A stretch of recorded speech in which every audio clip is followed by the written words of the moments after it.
இந்திய குடியரசு தினம் ஒவ்வொரு ஆண்டும் ஜனவரி 26ஆம் தேதி மிக கோலாகலமாக கொண்டாடப்படுகிறது. இந்தியா 1947இல் பிரிட்டிஷ் ஆட்சியிடமிருந்து விடுதலை பெற்றாலும் ஒரு முழுமையான இறையாண்மை கொண்ட நாடாக தன்னை நிலைநிறுத்திக் கொண்டது 1950 ஜனவரி 26 அன்றுதான். Doctor B.R..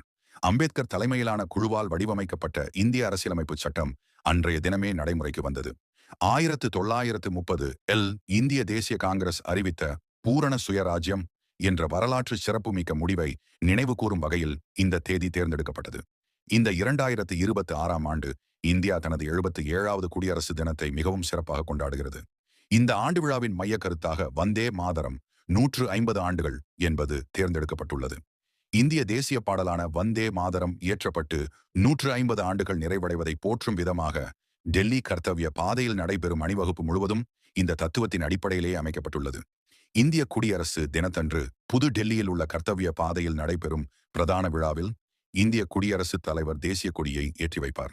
நாட்டின் அரசியல் சாசன தலைவராக குடியரசுத் தலைவர் கருதப்படுவதால் இந்த சிறப்பு மிக்க நாளில் அவரே கொடியேற்றுகிறார். அதேபோல் மாநில தலைநகரங்களில் அந்தந்த மாநிலங்களின் ஆளுநர்கள் தேசிய கொடியை ஏற்றி வைப்பார்கள்.